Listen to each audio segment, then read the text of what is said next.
Okay, so now we will start our uh, our second lecture.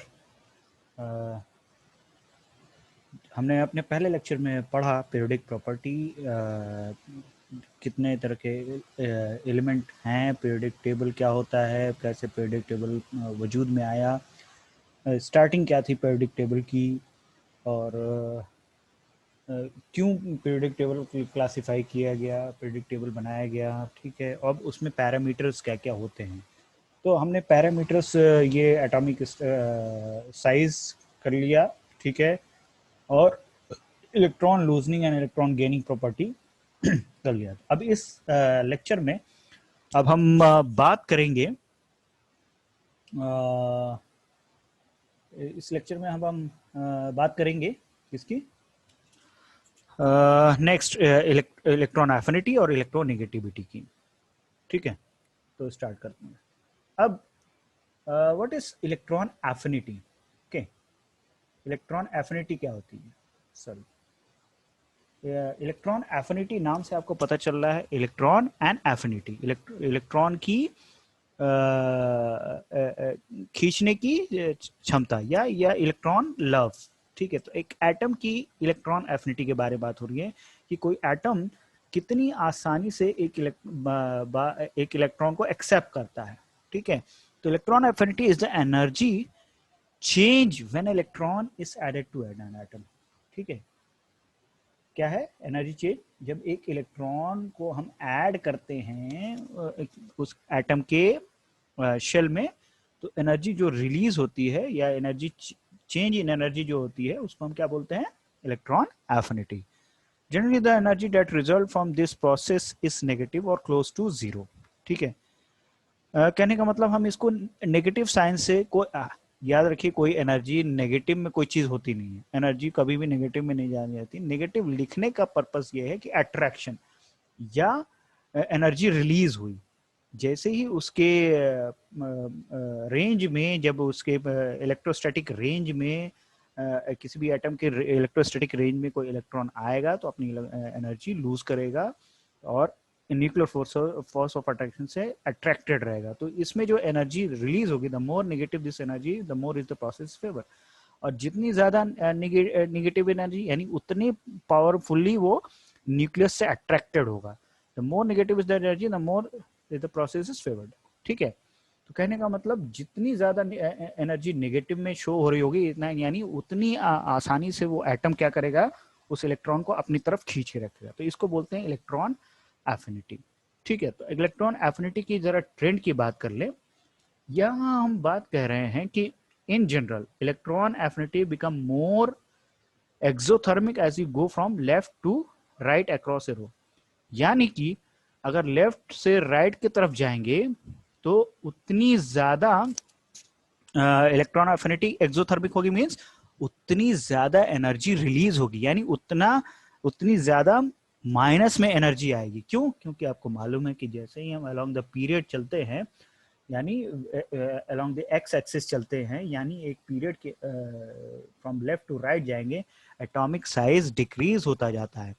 और atomic size के decrease होने की वजह से क्या होता है, यानी डिक्रीज किसकी वजह से हो रहा है? एक तो nuclear force of attraction, strong nuclear force of attraction की वजह से भी, और नंबर ऑफ शेल बढ़ नहीं रहे, बस नंबर ऑफ इलेक्ट्रॉन बढ़ रहे हैं। तो न्यूक्लियर पावर जो आखिरी वैलेंस शेल है उस पर बहुत अट्रैक्टिव होता है, मतलब बहुत अपनी तरफ खींच के रखता है। तो जो भी इलेक्ट्रॉन उसके आजू बाजू से गुजरेगा उसको खींच के रखेगा, यानी जितना ज्यादा खींच के रखेगा उतनी ज्यादा उसकी माइनस में एनर्जी। तो देखिए, अगर हम ट्रेंड देखें, लिथियम की -60 है, बेरिलियम की ऑलमोस्ट जीरो के आसपास है। और इसके बारे में हम बात करेंगे अभी, ये क्यों वेरिएशन आया, इसको तो बढ़ना चाहिए लिथियम से जब बेरिलियम के साइड जाएंगे। तो हम इसको अभी, ये एक्सेप्शन है यहाँ पे, इसके बारे में आगे बात करेंगे क्यों एक्सेप्शन है। अब यहाँ से यहाँ जाएंगे तो जाहिर सी बात है, जीरो से बढ़ा क्या, फिर और -27, यानी फिर बढ़ गया, फिर और बढ़ा गया, फिर यहाँ पे फिर घट गया, यानी -122 से ऑलमोस्ट जीरो के आसपास आ गया। तो यहाँ भी एक एक्सेप्शन है, एक एक्सेप्शन सेकेंड ग्रुप में है, एक एक्सेप्शन इस क्या कहते हैं 15th ग्रुप में, ठीक है, यानी नाइट्रोजन वाली फैमिली। फिर यहाँ से यहाँ चलेंगे फिर बढ़ गया, फिर यहाँ से यहाँ पहुंचेंगे फिर बढ़ जाएगा, इससे इससे बढ़ गया। क्यों बढ़ रहा है? क्योंकि हम ये एक जनरल ट्रेंड क्या बता रहे हैं कि as you go from left to right, what the size of the atom decreases due to strong nuclear force of attraction and due to क्या क्या नंबर ऑफ शेल नहीं बढ़ रहा है, ठीक है, नंबर ऑफ शेल नहीं बढ़ रहा है, सिर्फ इलेक्ट्रॉन बढ़ रहा है और प्रोटॉन बढ़ रहा है, यानी पॉजिटिव चार्ज बढ़ रहा है, तो न्यूक्लियर फोर्स ऑफ अट्रैक्शन ज्यादा होगा। अब यहाँ पे कुछ एक्सेप्शन है, जैसे ये सेकेंड ग्रुप का कहा मैंने, 15 ग्रुप का कहा, और ये नोबल गैस का कहा। नोबल गैस की कोई एफिनिटी नहीं होती है, ऐसा क्यों होता है हम आगे बात करेंगे।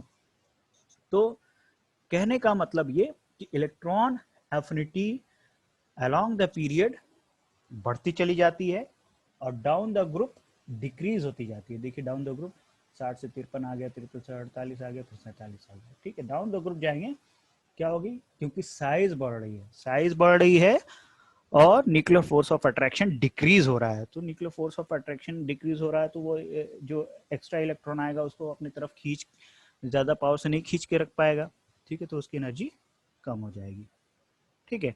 अब हमने कहा था कि देखिए ये जो फर्स्ट से सेकेंड ग्रुप में जा रहे हैं, कंपेरेटिवली एनर्जी क्या होनी चाहिए थी, बढ़नी चाहिए थी, क्योंकि साइज डिक्रीज हो रही है, लेकिन ऐसा यहाँ पे नहीं हो रहा है, ये कंप्लीटली डिक्रीज हो जा रहा है कंपेयर टू फर्स्ट ग्रुप, ठीक है। तो जो डिसकंटिन्यूटी आई है सेकेंड ग्रुप में और 15th ग्रुप में और नोबल गैस में, तो ये डिसकंटिन्यूटी किस किस वजह से है वो हम बात कर रहे हैं कि एडेल।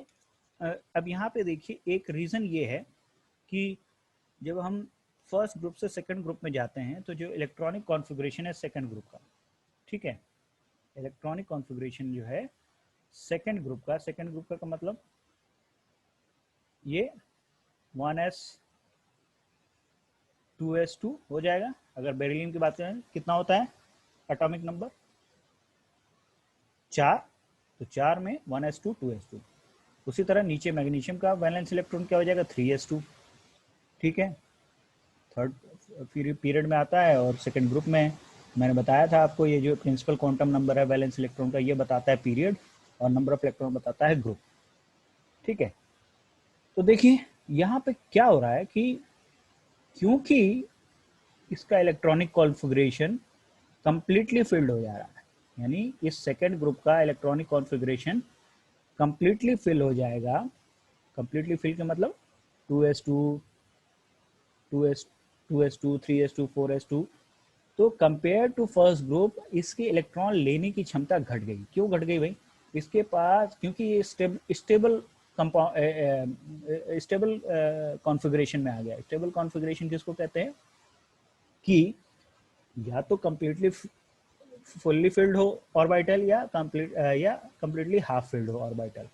तो कंप्लीटली फुल्ली फिल्ड ऑर्बिटल और half filled orbital more stable atom की तरह बिहेव करेंगे। मोर स्टेबल एटम की तरह बिहेव करेंगे का मतलब ना वो इलेक्ट्रॉन ले सकते हैं ना दे सकते हैं, तो यानी वो रिएक्शन देंगे नहीं, ठीक है।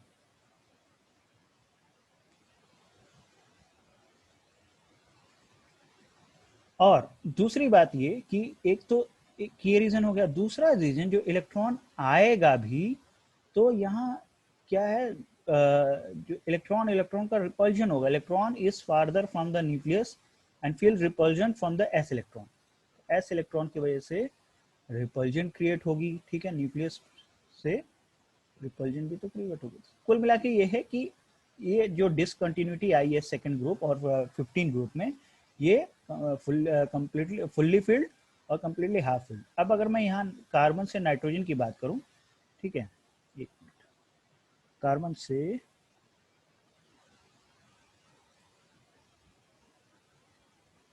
हाँ, तो हमने कहा कि ये डिसकंटिन्यूटी क्यों आई, क्योंकि कि मोस्ट स्टेबल कॉन्फ़िगरेशन आ गया सेकंड ग्रुप में, उसी तरह 15 ग्रुप में भी, ठीक है। या यूं कहिए फिफ्थ ए ग्रुप उसको भी कहते हैं, फिफ्थ ए से सिक्स्थ ए, सिक्स सेवंथ ए, इस तरह भी कहते हैं।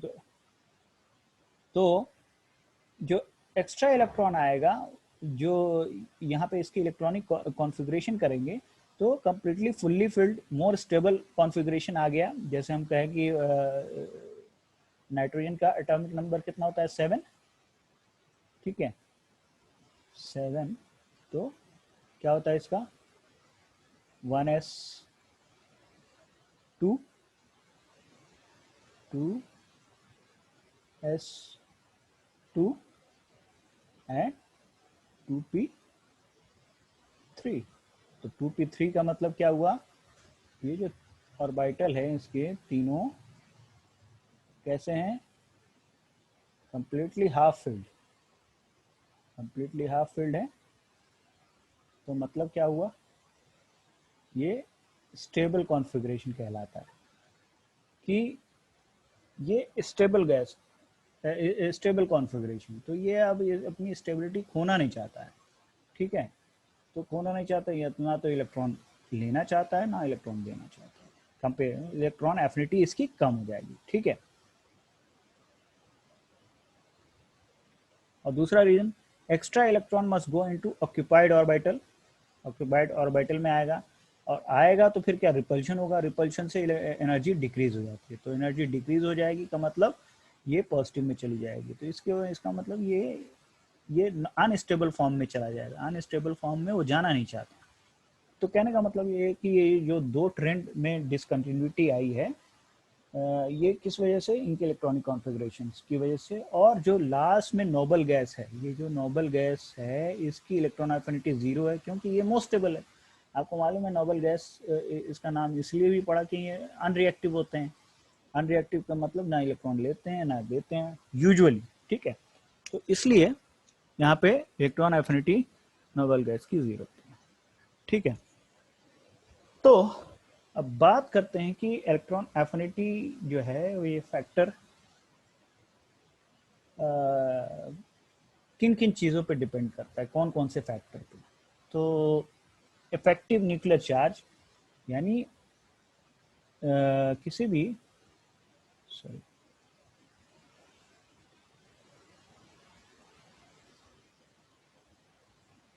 ओके,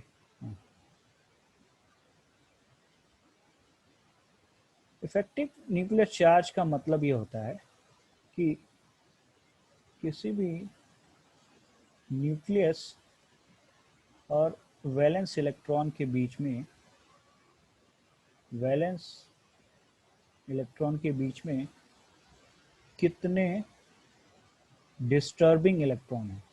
तो ये डिस्टर्बिंग इलेक्ट्रॉन का क्या मतलब कि अगर ये बीच वैलेंस इलेक्ट्रॉन और न्यूक्लियस के बीच में कोई इलेक्ट्रॉन नहीं होता तो इसका जितना फोर्स था एब्सोल्यूट फोर्स उतना ही लगता, ठीक है। लेकिन अगर इंटरमीडिएटरी इलेक्ट्रॉन आ जाए, यानी नंबर ऑफ शेल बढ़ जाए और इंटरमीडिएट में इलेक्ट्रॉन बहुत सारे आ जाए, तो वहां क्या होगा, there is a repulsion between electron electron, ठीक है। तो इस रिपल्शन की वजह से जो ये जो force of attraction between nucleus and electron लग रहा था वो क्या हो जाएगा, डिक्रीज हो जाएगा। तो अगर मैं ये कहूँ कि एब्सोल्यूट न्यूक्लियर चार्ज क्या लगेगी, तो उसी को बोलते हैं इफेक्टिव न्यूक्लियर चार्ज। कितना इफेक्टिव न्यूक्लियर चार्ज लग रहा है, टोटल तो न्यूक्लियर चार्ज नहीं लग रहा है, क्योंकि बीच में इंटरमीडिएट, जितनी ज्यादा है इंटरमीडिएट इलेक्ट्रॉन उतना कम इफेक्टिव न्यूक्लियर चार्ज। तो कहने का मतलब ये कि इलेक्ट्रॉन एफिनिटी और इफेक्टिव न्यूक्लियर चार्ज पे क्या फर्क पड़ेगा, वो डायरेक्टली प्रोपोर्शनल, यानी जितना ज्यादा इफेक्टिव न्यूक्लियर चार्ज उतना ज्यादा इलेक्ट्रॉन एफिनिटी, यानी उतना ज्यादा फोर्स ऑफ अट्रैक्शन लग रहा है उसको, ठीक है। तो ये एक फैक्टर है इफेक्टिव न्यूक्लियर चार्ज। दूसरा एटॉमिक साइज। एटॉमिक साइज मैंने अभी बताया, एटॉमिक साइज इनवर्सली प्रोपोर्शनल होता है एक इलेक्ट्रॉन एफिनिटी के, यानी जितना बड़ा एटॉमिक साइज उतना कम इलेक्ट्रॉन एफिनिटी, क्योंकि उसका न्यूक्लियर पावर ही कम हो गया ना। इलेक्ट्रॉन, उसका वैलेंस इलेक्ट्रॉन बहुत दूर हो गया। अगर मैं ये न्यूक्लियस लूँ और इसका वैलेंस इलेक्ट्रॉन इतनी दूर है, और एक दूसरा मैं न्यूक्लियर चार्ज लूँ और उसका वैलेंस इलेक्ट्रॉन इतनी दूर है, तो यहाँ फोर्स ऑफ अट्रैक्शन ज़्यादा है, यहाँ फोर्स ऑफ अट्रैक्शन दूरी की वजह से कम हो गया। कम हो गया तो इलेक्ट्रॉन एफिनिटी, ये जो अगर मान लिया यहाँ इन दोनों के बीच में जो इलेक्ट्रॉन है ये किससे ज़्यादा प्रभावित रहेगा, इस वाले न्यूक्लियस से कि इस वाले न्यूक्लियस से? जाहिर सी बात है इसकी और इसकी बीच की दूरी क्या है, कम है, compare to this electron to this electron. ठीक है, तो जितना ज़्यादा एटॉमिक साइज ज़्यादा उतना कम इलेक्ट्रॉन एफिनिटी। ठीक है, तो याद रखिएगा इनवर्सली प्रोपोर्शनल होता है इलेक्ट्रॉन एफिनिटी किसके, एटॉमिक साइज के। ठीक है, नेक्स्ट है शील्डिंग इफेक्ट। शील्डिंग इफेक्ट क्या होता है, मैंने वही कहा कि सॉरी, शील्डिंग इफेक्ट किसको बोलते हैं? हाँ, जब मैंने बताया था कि ये जो न्यूक्लियस है और इसमें दो शेल हैं, ठीक है, एक ये शेल में इलेक्ट्रॉन है, ठीक है, और एक ये वैलेंस इलेक्ट्रॉन हो गया। ठीक है, तो ये वैलेंस इलेक्ट्रॉन और न्यूक्लियस के बीच में ये इलेक्ट्रॉन क्या कर रहा है, शील्डिंग कर रहा है, यानी एक पर्दा डाल रहा है, एक बैरियर गति अवरोध उत्पन्न कर रहा है। तो अवरोध उत्पन्न करने की वजह से जो न्यूक्लियर फोर्स ऑफ अट्रैक्शन है वो कम हो जाएगा। न्यूक्लियर फोर्स ऑफ अट्रैक्शन कम किसकी वजह से हो रहा है, क्योंकि ये इलेक्ट्रॉन और ये इलेक्ट्रॉन आपस में रिपेल करेंगे तो ये वाला इलेक्ट्रॉन और दूर भाग जाएगा, न्यूक्लियर फोर्स ऑफ अट्रैक्शन नहीं होगा या कम हो जाएगा। ठीक है, तो इसीलिए इसको बोलते हैं शील्डिंग इफेक्ट। तो जितना ज्यादा शील्डिंग इफेक्ट यानी जितना ज्यादा अवरोध न्यूक्लियस और आउटर मोस्ट इलेक्ट्रॉन के बीच में उतना कम इलेक्ट्रॉन एफिनिटी। जाहिर सी बात है वो इलेक्ट्रॉन, उस बाहर वाला इलेक्ट्रॉन उससे क्या अट्रैक्टेड नहीं रह पाएगा। ठीक है, अगर ये सिंपल एक न्यूक्लियस और एक ही शेल होता तो ये वाला इलेक्ट्रॉन मोर ड्रिफ्टेड होता है इसके साइड में। अगर इसी में एक शेल आ जाए तो ये शील्डिंग इफेक्ट डालेगा, दो शेल आ गए तो और शील्डिंग इफेक्ट डालेगा, यानी कि ये यहाँ वाला कोई इलेक्ट्रॉन होगा, ठीक है, तो इसके पास दो शील्ड हैं, एक ये और एक ये यहाँ ये इसका इलेक्ट्रॉन इसको और आगे रिपेल करेगा, ये वाला भी इलेक्ट्रॉन रिपेल करेगा, तो जिसकी वजह से इलेक्ट्रॉन एफिनिटी क्या हो जाती है, डिक्रीज हो जाती है।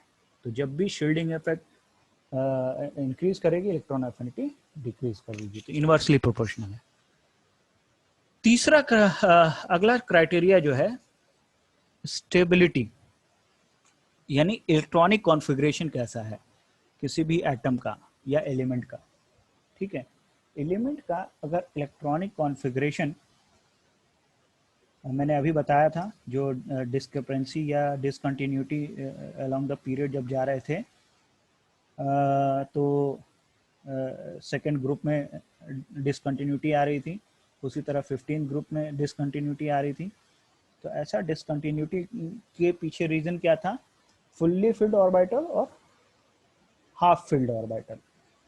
ठीक है, तो क्यों फुल्ली फिल्ड ऑर्बिटल की और हाफ फिल्ड ऑर्बिटल की stability compare to other electronic configuration ज़्यादा होती है। तो जब स्टेबिलिटी आ गई तो स्टेबिलिटी का मतलब क्या, वो ना रिएक्ट नहीं करना चाहता, वो ना इलेक्ट्रॉन लेना चाहता है ना देना चाहता है, तो इलेक्ट्रॉन एफिनिटी क्या हो जाएगी, डिक्रीज हो जाएगी, क्योंकि स्टेबिलिटी आ गई। ठीक है, या तो फुल्ली फिल्ड हो या फुल्ली हाफ फिल्ड हो। तो आपने देखा जब फर्स्ट ग्रुप से सेकंड ग्रुप की तरफ जा रहे थे तो उसकी इलेक्ट्रॉन एफिनिटी बहुत कम हो गई, जबकि बढ़नी चाहिए थी, क्यों, साइज छोटा हो रहा था, लेकिन चूंकि उसका कंप्लीट फुल्ली फिल्ड ऑर्बिटल हो गया था तो उसको उसकी इलेक्ट्रॉन लेने की कैपेसिटी क्या हो गई, कम हो गई। उसी तरह जब कार्बन से नाइट्रोजन की तरफ जा रहे थे तो वहां कंप्लीटली हाफ फिल्ड ऑर्बिटल हो रहा था p3d5, जिसकी वजह से वो stable gas stable configuration attain कर ले रहा था, जिसकी वजह से उसकी इलेक्ट्रॉन एफिनिटी जो है वो क्या हो जाएगी, कम हो जाएगी। ठीक है, उसी तरीके से इलेक्ट्रॉन एफिनिटी मैंने कहा इन ए पीरियड जब जाएंगे atomic size decreases with increase in effective nuclear charge and है increase in electron affinity. In general ये बात कही गई कि जब आप पीरियडिक टेबल में क्या चीज लेफ्ट टू राइट जाते हैं यानी लेफ्ट टू राइट जाते हैं, क्या होता है, साइज क्या होता जाता है, छोटा। ठीक है, तो साइज छोटा तो इलेक्ट्रॉन एफिनिटी बढ़ेगी इन जनरल। ठीक है, ठीक है, size decreases and effective nuclear charge increases, जिसकी वजह से अगर इफेक्टिव न्यूक्लियर चार्ज बढ़ेगा तो क्या होगा, इलेक्ट्रॉन एफिनिटी बढ़ेगी। लेकिन एक्सेप्शन क्या है, जैसे ही आप कार्बन से नाइट्रोजन की तरफ जा रहे हैं तो क्या हो रहा है, the value of electron affinity decreases instead of increasing. This is because there are half-filled orbital in the outermost orbit of N, which are more stable. On the other hand, outermost orbit of C carbon has 2p2 configuration. वही half-filled configuration वाला मामला कि अगर sorry carbon में 2p2 होता है, यानी एक ऑर्बिटल अभी भी खाली है 2p2। ठीक है, और नाइट्रोजन में कितना होता है 2p3। ठीक है, 2p3 यानी कंप्लीटली हाफ फिल्ड, यानी मोर स्टेबल कॉन्फ़िगरेशन। और मोर स्टेबल कॉन्फ़िगरेशन तो ये इसकी इलेक्ट्रॉन लेने की कैपेसिटी कम हो जाएगी क्योंकि ये स्टेबल कॉन्फ़िगरेशन आ गया। तो as we go from carbon to nitrogen, हालांकि साइज छोटा हो रहा है लेफ्ट टू राइट जाने में, लेकिन इसकी कॉन्फ़िगरेशन स्टेबल आ गई तो इसकी इलेक्ट्रॉन एफिनिटी घट जाएगी, बजाय बढ़ने के क्या होगी, घट जाएगी। ठीक है, बजाय बढ़ने के घट जाएगी भाई। ठीक है, नेक्स्ट उसी तरीके से in the third period the value of electron affinity of silicon is greater then phosphorus. क्यों, मैंने बताया था सिलिकॉन किस में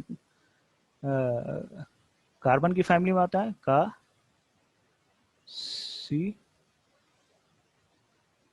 और नाइट्रोजन की फैमिली में थर्ड पीरियड में क्या आता है, फॉस्फोरस। ठीक है, तो यहाँ भी वही वाला कॉन्सेप्ट लगेगा, this because electronic configuration of outer most orbit in p is 3p3 which is being half filled and relatively more stable। ठीक है, तो ऐसा क्या हुआ, हालांकि लेफ्ट टू राइट जाने में, यहाँ लेफ्ट टू राइट जाने में साइज छोटा हो रहा है, इसकी साइज इतनी मान लिया और इसकी साइज इतनी, लेकिन इसकी स्टेबल नोबल गैस कॉन्फ़िगरेशन है, सॉरी स्टेबिलिटी स्टेबल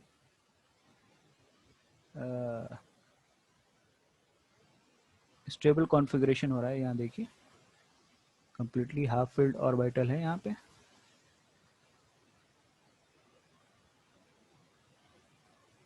नाइट्रोजन में 2p3 होता है और फॉस्फोरस में 3p3 यानी थर्ड पीरियड में, तो इसकी वजह से यहाँ इलेक्ट्रॉन एफिनिटी घट जाती है।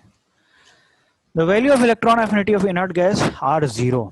अब जाहिर सी बात है नोबल गैस रिएक्ट करता ही नहीं है, रिएक्ट क्यों नहीं करता है, क्योंकि वो मोस्ट स्टेबल है। मोस्ट स्टेबल क्या है, उसमें जो कॉन्फ़िगरेशन है फुल्ली फिल्ड है, फुल्ली फिल्ड पी ऑर्बिटल होते हैं। ठीक है, तो जितना ज़्यादा स्टेबल उतनी कम उसकी इलेक्ट्रॉन एफिनिटी। ओके, उसी तरह next, in a period the value of electron affinity goes on decreasing और going from 1a to second, यानी फर्स्ट ग्रुप से सेकंड ग्रुप में जाने पे इलेक्ट्रॉन एफिनिटी डिक्रीज हो जाती है। हालांकि साइज डिक्रीज हो रही है, लेकिन the value of electron affinity of an element of group second A is 0 because ns orbital are fully filled and such orbital have no tendency to accept electron। वही beryllium वाला second group की electronic configuration कितना कम, fully filled है, तो fully filled है तो stable configuration आ गया, इलेक्ट्रॉनिक कॉन्फ़िगरेशन, तो स्टेबिलिटी अटेन हो गया। तो स्टेबिलिटी अटेन होने की वजह से कंपेयर टू फर्स्ट ग्रुप उसकी इलेक्ट्रॉन एफिनिटी 0 होती है। ठीक है, उसी तरीके से अब मैं कहूं कि किसी भी ग्रुप में इलेक्ट्रॉन एफिनिटी की वैल्यू क्या होगी, तो normally electron affinity down the group decrease होती जाती है, ठीक है। डाउन द ग्रुप कहने का मतलब, ठीक है, डाउन द ग्रुप जाएंगे, यानी टॉप टू बॉटम, साइज क्या होता जाता है, बड़ा बड़ा होता जाता है, ठीक है, साइज बड़ा होता जाता है और न्यूक्लियर फोर्स ऑफ अट्रैक्शन घटता चला जाता है। तो इलेक्ट्रॉन एफिनिटी क्या होगी, घटती चली जाएगी। मैंने साइज के ऊपर बताया था। The value of electron affinity normally decrease on going from top to bottom in a group because the atomic size increases, which decrease the actual force of attraction by the nucleus, ठीक है। लेकिन इसमें भी exception है। Second period P block element is less energy electron affinity than third period B block element, ठीक है। जो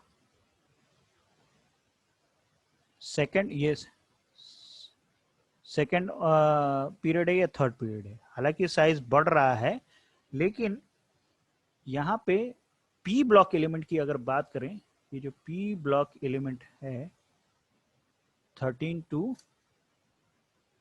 18 group, 18 group तो नोबल गैस होता है। तो कहने का मतलब सेकेंड पीरियड और थर्ड पीरियड में डाउन द ग्रुप आने पे इलेक्ट्रॉन एफिनिटी डिक्रीज होनी चाहिए, लेकिन यहाँ इंक्रीज हो जाती है। ये एक्सेप्शन है। एक्सेप्शन क्यों है उसके बारे में हम बात कर रहे हैं। देखिए, जैसे मैंने कहा क्यों ऐसा है, जैसे हम ले लेते हैं हैलोजन ग्रुप। हैलोजन ग्रुप का मतलब फ्लोरीन सेकेंड पीरियड का, क्लोरीन थर्ड पीरियड का, ठीक है। 2p5 आता है ना यहाँ पे लास्ट वैलेंस इलेक्ट्रॉन, और यहाँ 3p5 आता है, ठीक है। तो होगा क्या, सॉरी सॉरी सॉरी, ठीक, कहाँ थे, हाँ सॉरी, ठीक है, हाँ यहाँ थे। तो हालांकि इस ग्रुप में याद रखिएगा फ्लोरीन की इलेक्ट्रॉन एफिनिटी कम होती है, because the size of fluorine is very small and compact and the charge density is high on the surface.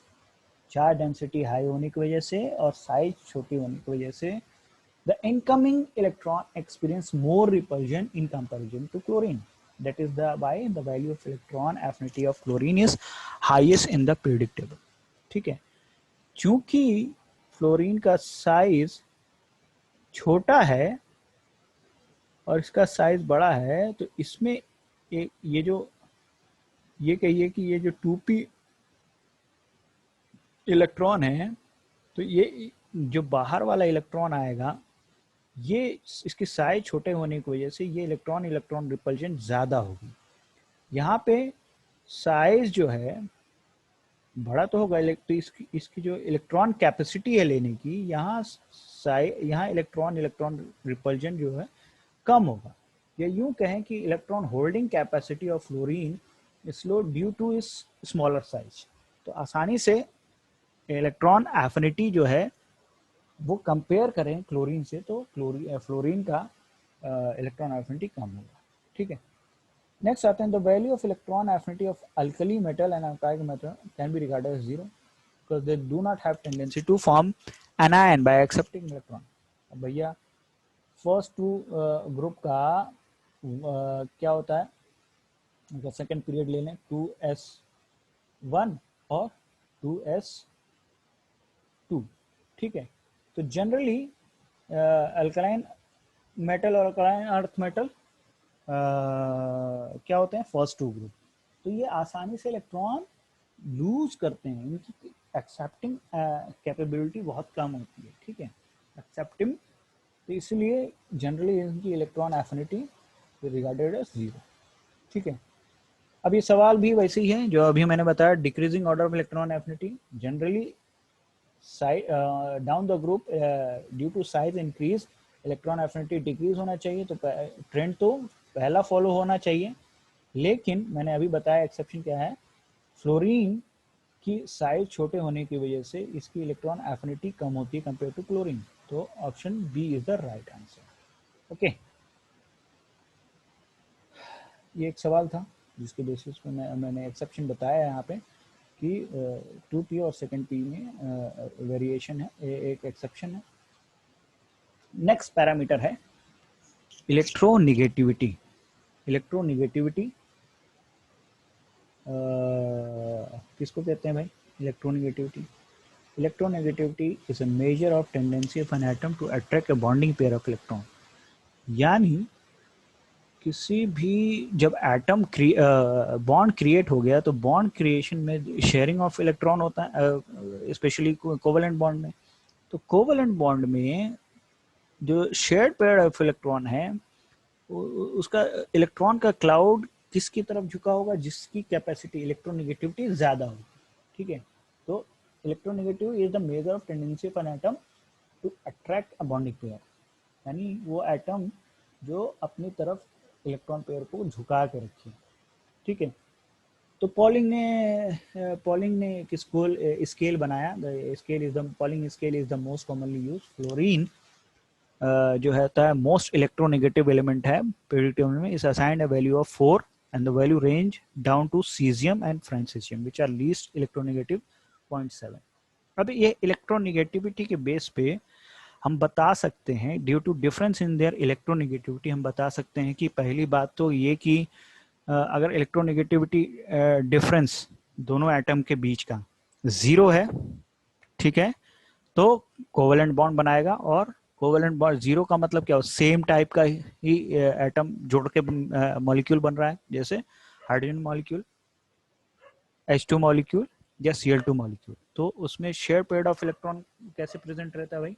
बिल्कुल बीचों बीच, यहाँ बिल्कुल बीचों बीच। ठीक है, लेकिन वहीं अगर कोई ये two different kind of atom है जिसमें इलेक्ट्रोनेगेटिविटी का डिफरेंस बहुत ज़्यादा है, तो जो मोस्ट इलेक्ट्रोनेगेटिव एलिमेंट होगा वो जो शेयर्ड पेयर ऑफ इलेक्ट्रॉन होगा वो क्या कर रहा है? अपनी तरफ वो शेयर पेयर ऑफ इलेक्ट्रॉन को झुका के रख रहा है, खींच के रख रहा है। क्यों? क्योंकि इसकी कैपेसिटी क्या है? इलेक्ट्रॉन को अपने साइड झुका के रखने की है, अपने साइड खींच के रखने की है। तो इसकी वजह से हालांकि ये शेयरिंग ऑफ इलेक्ट्रॉन की वजह से हुआ है, कोवेलेंट बॉन्ड बना है, लेकिन इस पर पार्शियल पॉजिटिव चार्ज आ जाता है एक एटम पे और पार्शियल निगेटिव चार्ज आता है दूसरे एटम, क्योंकि ये इलेक्ट्रॉन पेयर शेयर्ड पेयर किसकी तरफ ज़्यादा झुका हुआ है? इलेक्ट्रोनेगेटिव एलिमेंट की तरफ। ठीक है, अगर ये वेरिएशन इलेक्ट्रोनेगेटिव डिफरेंस, इलेक्ट्रोनेगेटिविटी का डिफरेंस बहुत ज़्यादा है तो यहाँ शेयरिंग फिर नहीं होगी, कंप्लीट ट्रांसफर ऑफ इलेक्ट्रॉन हो जाएगा। तो कंप्लीट ट्रांसफर ऑफ इलेक्ट्रॉन के होने की वजह से ये एक एलिमेंट निगेटिवली चार्ज हो जाएगा कंप्लीटली और एक पॉजिटिवली चार्ज, जैसे NaCl। NaCl में Na की खासियत क्या होती है? ये आसानी से एक इलेक्ट्रॉन लूज करके Na+ बना लेता है। और Cl की खासियत क्या होती है? ये एक इलेक्ट्रॉन गेन करके क्या Cl- बना लेता है। तो इस तरह के दो एटम के बीच में फोर्स ऑफ अट्रैक्शन जो लगता है उसको इलेक्ट्रोस्टैटिक फोर्स ऑफ अट्रैक्शन बोलते हैं, जिसको आयनिक बॉन्ड भी कहते हैं। ठीक है, नेक्स्ट है, अब ये इलेक्ट्रोनेगेटिविटी किस पे डिपेंड करती है, कौन से फैक्टर पे? तो electronegativity generally inversely proportional to the atomic size. जितना ज़्यादा एटॉमिक साइज उतना कम इलेक्ट्रोनेगेटिविटी।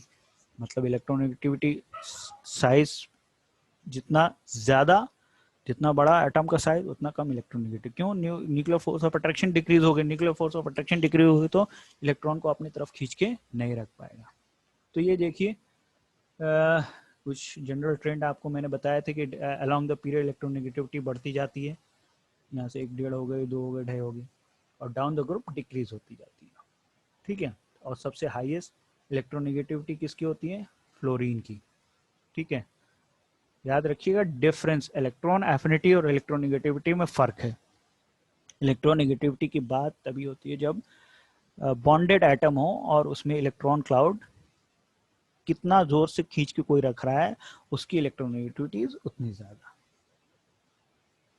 ठीक है, तो अभी तक जो हमने ट्रेंड पढ़ा उसके बेसिस पे ये समराइज कर सकते हैं कि atomic size along the period और अलोंग द ग्रुप कैसे वेरी करता है। Atomic size down the group increase होता है क्योंकि एन नंबर ऑफ शेल बढ़ते जाते हैं, तो nuclear force of protection decrease होता जाता है, इस वजह से साइज बढ़ गया। फ्रॉम लेफ्ट टू राइट यानी अलोंग द पीरियड जाएंगे तो साइज छोटा होता जाता है क्योंकि शेल उतना ही रहता है, नंबर ऑफ इलेक्ट्रॉन बढ़ रहा है यानी न्यूक्लियर फोर्स ऑफ प्रोटेक्शन बढ़ता है, तो साइज छोटा होता चला जाता है। इसी तरह ionization energy down the group decrease होता जाता है। क्यों? क्योंकि क्या कहते हैं, nuclear force of attraction decrease हो रहा है तो आसानी से वैलेंस इलेक्ट्रॉन रिलीज हो सकता है। उसी तरह along the period ionization energy क्या कहते हैं बढ़ती चली जाती है, क्योंकि न्यूक्लियर फोर्स ऑफ अट्रैक्शन बढ़ रहा है, साइज छोटा हो रहा है। इस तरह electron affinity along the period बढ़ता चला जाएगा, साइज छोटा होने की वजह से, न्यूक्लियर फोर्स ऑफ अट्रैक्शन बढ़ने की वजह से। Down the group electron affinity decrease होता है साइज की बढ़ने की वजह से। Metallic character left to right जाएंगे डिक्रीज होता जाएगा और नॉन मेटेलिक कैरेक्टर इंक्रीज होता जाएगा। ठीक है, तो जल्दी से एक सवाल कर लेते हैं कि the outer most configuration of least reactive element. तो ये कुछ इलेक्ट्रॉनिक कॉन्फ़िगरेशन दिए हुए हैं, 4 ऑप्शन दिए हैं, कौन इनमें से लीस्ट रिएक्टिव होगा। तो आपको लीस्ट रिएक्टिव कौन होगा मैंने बताया था, या तो कंप्लीटली फुल्ली फिल्ड ऑर्बिटल हो या हाफ फिल्ड हो, ठीक है, या नोबल गैस कॉन्फ़िगरेशन हो। यूं कह लीजिए noble gas fully filled orbital होगा तब वो उसकी लीस्ट रिएक्टिव होगा, वो रिएक्ट नहीं करेगा नोबल गैस। तो जहां भी नोबल गैस कॉन्फ़िगरेशन कहाँ है, ये NS2 NP6, तो D is the right answer. ठीक है, नेक्स्ट है which element is not in first transition series. अच्छा, ट्रांजिशन सीरीज किसको बोलते हैं? डी ब्लॉक एलिमेंट किसको बोलते हैं? डी ब्लॉक एलिमेंट को। सॉरी, ये जो पीरियडिक टेबल में आपने देखा, सॉरी,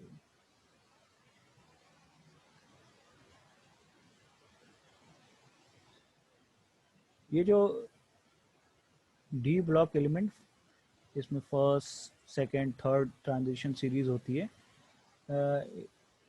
इस ट्रांजिशन सीरीज के बारे में पूछ रहा है कि कौन सा एलिमेंट इनमें से फर्स्ट ट्रांजिशन सीरीज में नहीं होता है। तो फर्स्ट ट्रांजिशन सीरीज में, सॉरी,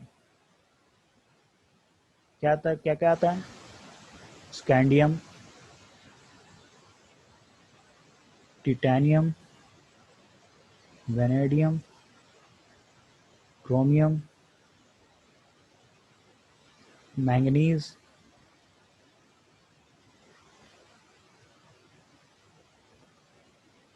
आयरन, कोबाल्ट, निकल, कॉपर एंड लास्ट जिंक। तो ये फर्स्ट ट्रांजिशन सीरीज में आता है। तो अब इनमें से कौन सा नहीं है, देखिए कौन सा नहीं है। हाँ, ये सिल्वर सेकंड ट्रांजिशन सीरीज में आता है। ठीक है, तो राइट आंसर इज द सी। सो ये कुछ सवाल हमने किए इससे रिलेटेड। उसी तरह एक और स्टेटमेंट है, जैसे incorrect statement among the following. तो क्या कह रहा है? First ionization potential of aluminium is less than the first ionization potential of magnesium.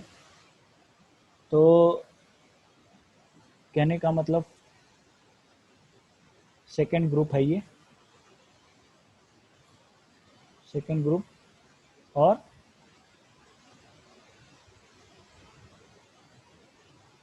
Second group और 13 ग्रुप के बीच में बात हो रही है, यानी मैग्नीशियम और एल्यूमिनियम के बीच की बात हो रही है। तो आपको मालूम है कि आयनाइजेशन पोटेंशियल किसको कहते हैं? फर्स्ट आयनाइजेशन पोटेंशियल मींस एक इलेक्ट्रॉन निकालना एल्यूमिनियम में से। एल्यूमिनियम का एटॉमिक नंबर कितना होता है? 13। ठीक है, अगर एक इलेक्ट्रॉन निकाल देंगे तो 12 इलेक्ट्रॉन हो जाएंगे। तो ये किसकी तरह बिहेव करेगा? मैग्नीशियम की तरह। ठीक है, उसी तरीके से अगर मैग्नीशियम का एटॉमिक नंबर कितना होता है 12। अगर एक इलेक्ट्रॉन इसमें से निकाल देंगे तो ये किसकी तरह बिहेव करेगा, सोडियम की तरह। तो कह रहा है the first ionization potential of aluminium is less than the first ionization potential of magnesium. आप याद रखिए कि आयनाइजेशन पोटेंशियल का मतलब amount of energy required to remove an electron, outermost electron या वैलेंस इलेक्ट्रॉन। तो यहाँ 13 ग्रुप में पी ऑर्बिटल से निकालना है। तो आयनाइजेशन जब आप अलोंग द पीरियड जाएंगे आयनाइजेशन पोटेंशियल क्या होती जाएगी, बढ़ती चली जाती है। क्यों? क्योंकि साइज छोटा होता है, साइज छोटा होता है न्यूक्लियर फोर्स ऑफ अट्रैक्शन बढ़ता है।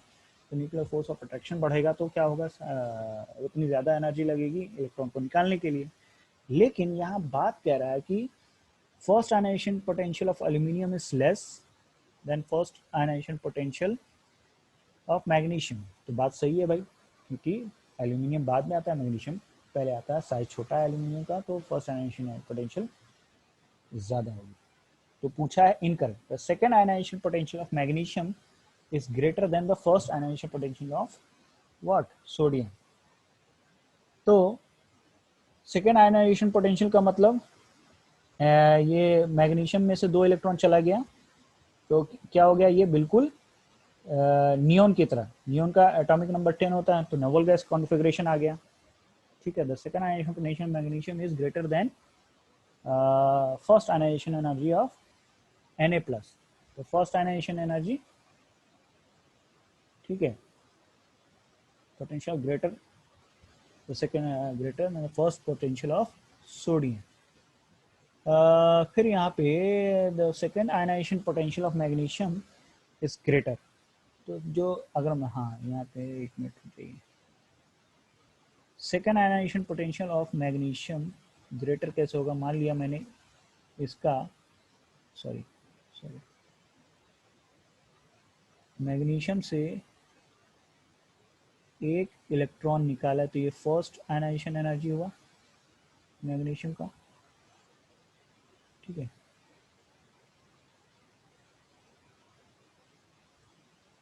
अब इस मैग्नीशियम से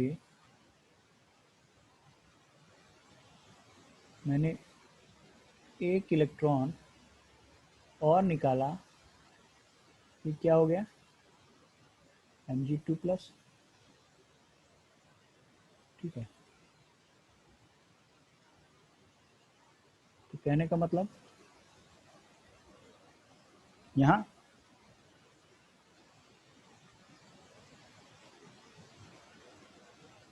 the second ionization potential of magnesium is greater than the first ionization potential of sodium। तो ये बिल्कुल सही बात है। ठीक है, the second ionization potential of magnesium is greater than the first ionization potential of what, Na का Na+ होने के लिए एनर्जी बहुत कम लगेगी।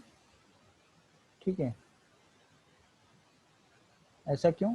क्योंकि जितना आप एक्सट्रीम लेफ्ट में रहेंगे पीरियडिक टेबल में और उतना आपको आयनाइजेशन एनर्जी कम लगेगी, क्योंकि साइज बहुत बड़ा है। साइज बड़ा है तो आसानी से इलेक्ट्रॉन क्या होगा, रिमूव हो जाएगा। ठीक है, तो right answer is the B. Okay,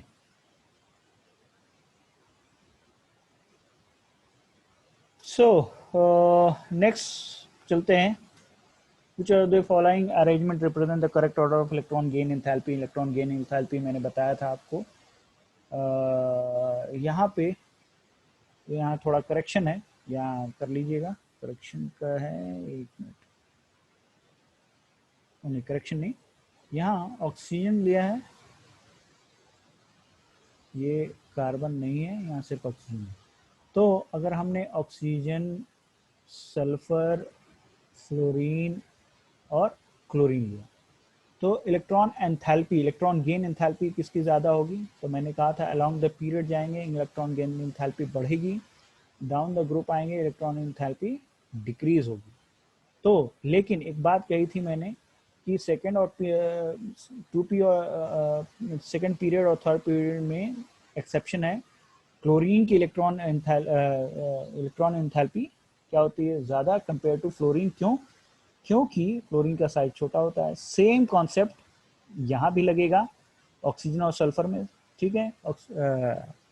sulphur का ऑक्सीजन का साइज छोटा होता है कंपेयर टू सल्फर, तो रिलेशन क्या हो जाएगा, ऑक्सीजन का सबसे कम इलेक्ट्रॉन एफिनिटी, ठीक है, उससे ज़्यादा सल्फर की, उससे ज़्यादा फ्लोरीन की, और सबसे ज़्यादा क्लोरीन की, ठीक है। नेक्स्ट हम बात करेंगे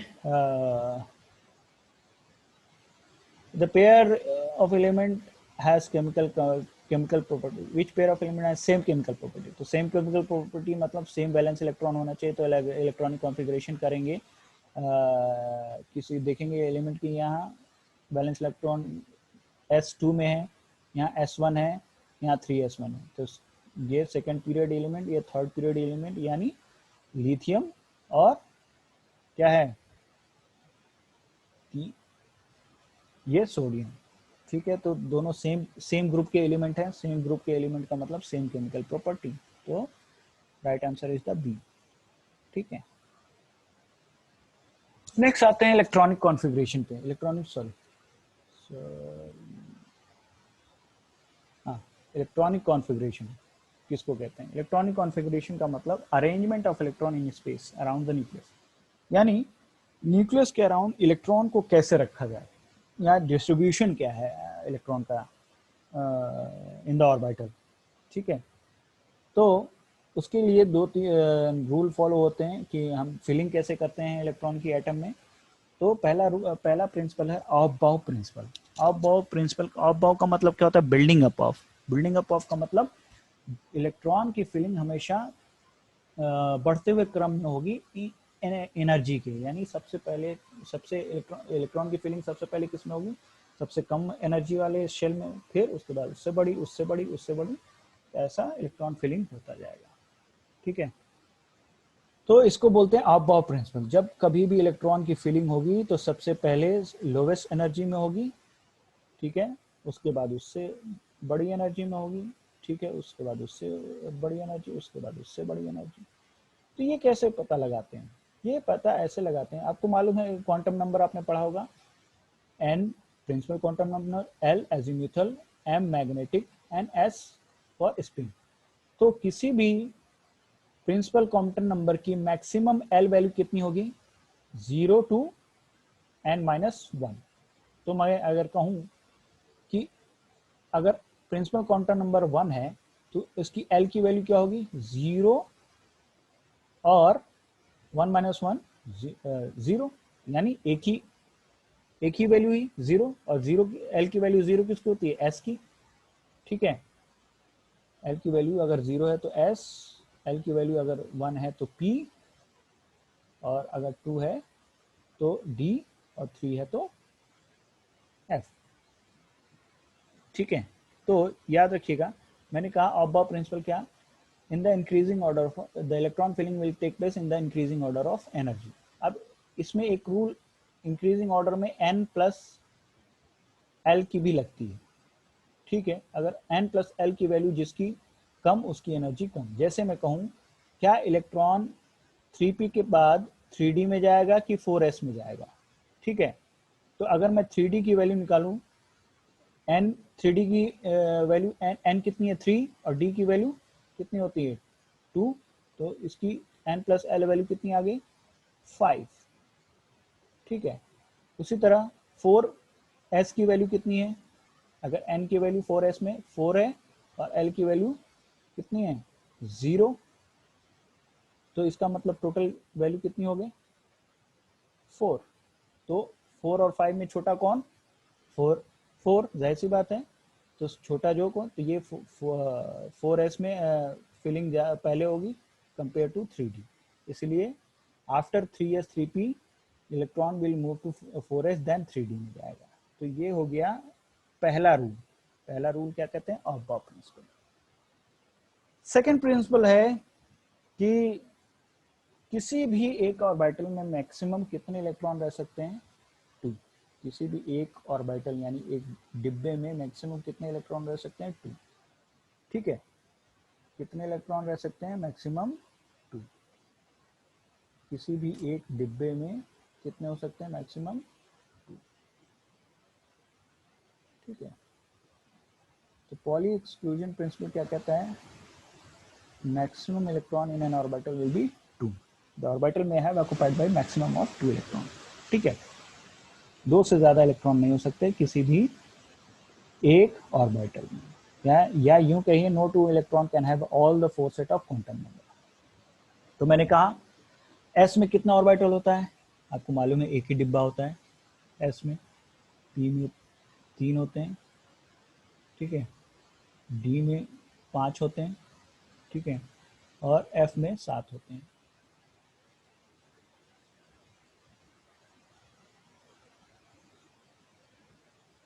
ठीक है, तो अगर एक ऑर्बिटल है, एक डिब्बा है, तो मैक्सिमम कितने इलेक्ट्रॉन आएंगे? 2। अगर 3 ऑर्बिटल है तो 3 2 6। अगर 5 ऑर्बिटल है 5 2 10। 7 ऑर्बिटल है तो 7 2 14। तो ओवरऑल अगर किसी भी एक ऑर्बिटल में देखना है या एक टाइप ऑफ ऑर्बिटल में देखना है तो उसमें देखना होगा कितने नंबर ऑफ ऑर्बिटल हैं और 2 से मल्टीप्लाई करते हैं। तो ये हो गया पॉली एक्सक्लूजन प्रिंसिपल। अब आते हैं हुंस रूल। हुंस रूल ये कहता है कि जब भी कभी डी जनरेटेड ऑर्बिटल हो आपके पास, डी जनरेटेड ऑर्बिटल का मतलब ऑलमोस्ट सिमिलर एनर्जी वाले ऑर्बिटल हों, जैसे मैं ये पी ऑर्बिटल को लिख रहा हूँ, मैंने तीनों को इकट्ठे लिखा, ऐसा तो नहीं लिखा कि 2 एक साथ लिख दिए और एक नीचे लिख दिया, ऐसा नहीं तो लिखा। इसका मतलब इसको क्या बोलते हैं? डी जनरेटेड ऑर्बिटल या इक्विवेलेंट ऑर्बिटल भी बोलते हैं। पी एक्स और ये P Y and P Z. ठीक है, तो इस इलेक्ट्रॉन की फिलिंग, इलेक्ट्रॉन की पेयरिंग तब तक नहीं होगी जब तक कि सारे ऑर्बिटल सिंगली फिल्ड ना हो जाएं। ये रूल किसके लिए है? इक्विवेलेंट ऑर्बिटल के लिए, यानी पी डी एफ ऑर्बिटल के लिए। यानी पी में 3 ऑर्बिटल इक्विवेलेंट ऑर्बिटल होते हैं, डी में 5, एफ में 7। ठीक है, तो इक्विवेलेंट ऑर्बिटल की वजह से पेयरिंग जो है, pairing of electron will not take place until and unless all the degenerated orbital are singly filled. ठीक है, जब तक कि सारे सिंगली फिल्ड नहीं हो जाते पेयरिंग इलेक्ट्रॉन नहीं होंगे। तो आप कुछ एग्जांपल्स कर लेते हैं किसके? इलेक्ट्रॉनिक कॉन्फ़िगरेशन लिखने के। तो इलेक्ट्रॉनिक कॉन्फ़िगरेशन में सबसे पहले आपको एटॉमिक नंबर मालूम होना चाहिए। एटॉमिक नंबर को रिप्रेजेंट करते हैं हम Z से। ठीक है, हाइड्रोजन के एटॉमिक नंबर 1, तो इसका इलेक्ट्रॉनिक कॉन्फ़िगरेशन कैसे करेंगे? 1s1। ठीक है, उसी तरह हीलियम का एटॉमिक नंबर 2 होता है, तो इलेक्ट्रॉनिक कॉन्फ़िगरेशन कैसे? 1s2। Next atomic number 3, 1s2, 2s1। तो इस तरह से आप करते जाएंगे तो आपको इलेक्ट्रॉनिक कॉन्फ़िगरेशन आसान हो जाएगी। जैसे अब मैं क्लोरीन का करूं, सॉरी यहाँ पे क्लोरीन का एटॉमिक नंबर 17 होता है, तो सबसे पहले 1s2, फिर 2s2, फिर 2p6, 3s2, 3p5। अब उसी तरह डी ऑर्बिटल की अगर इलेक्ट्रॉनिक कॉन्फ़िगरेशन करूँ, जैसे स्कैंडियम 21, तो 21 के लिए पहले 1s2 में जाएगा, 1s2 होगा, फिर 2s2 होगा, फिर 2p6 होगा, फिर 3s2 होगा, फिर 3p6 होगा। अब 3p6 के बाद 3d नहीं आएगा, 4s आएगा। मैंने कहा था क्यों? क्योंकि इसकी एनर्जी कम होती है compare to 3d, n+l rule. तो पहले 4s में इलेक्ट्रॉन भरे जाएंगे, 4s2, फिर 3d1। ठीक है, ये हो गया इलेक्ट्रॉनिक कॉन्फ़िगरेशन लिखने का तरीका। अब इलेक्ट्रॉनिक कॉन्फ़िगरेशन 2 फॉर्म में लिख सकते हैं, एक एक्सपेंडेड फॉर्म, एक शॉर्ट हैंड नोटेशन। ये हो गया एक्सपेंडेड फॉर्म, जैसे एल्यूमिनियम का एटॉमिक नंबर 13 होता है। ठीक है, तो एटॉमिक नंबर 13, तो इलेक्ट्रॉनिक कॉन्फ़िगरेशन कैसे करेंगे? 1s2, 2s2, 2p6, 3s2, 3p1, 13 electron हो गए। ठीक है, तो एक तो ये एक्सपेंडेड फॉर्म हो गया। दूसरा हम ये करते हैं कि वैलेंस इलेक्ट्रॉन अलग लिखते हैं। ठीक है, और उससे पहले वो जो इलेक्ट्रॉनिक कॉन्फ़िगरेशन है वो नियरेस्ट नोबल गैस का इलेक्ट्रॉनिक कॉन्फ़िगरेशन रिप्रेजेंट करता है। जैसे 1s2, 2s2, 2p6 यानी 10 एटॉमिक नंबर वाला नोबल गैस है ये, तो 10 एटॉमिक नंबर वाला नोबल गैस कौन सा होता है? नियॉन।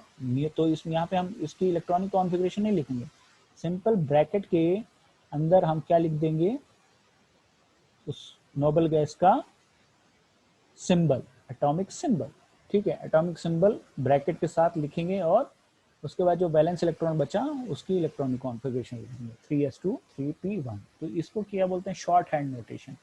यानी शॉर्ट हैंड पूरा इलेक्ट्रॉनिक कॉन्फ़िगरेशन लिखने के बजाय आप वैलेंस इलेक्ट्रॉन नोबल गैस का सिंबल लिख के और वैलेंस इलेक्ट्रॉन उसके लिख दीजिए। जैसे कैल्शियम, कैल्शियम का एटॉमिक नंबर 20 होता है, तो 20 से पहले कौन सा नोबल गैस आता है? 18।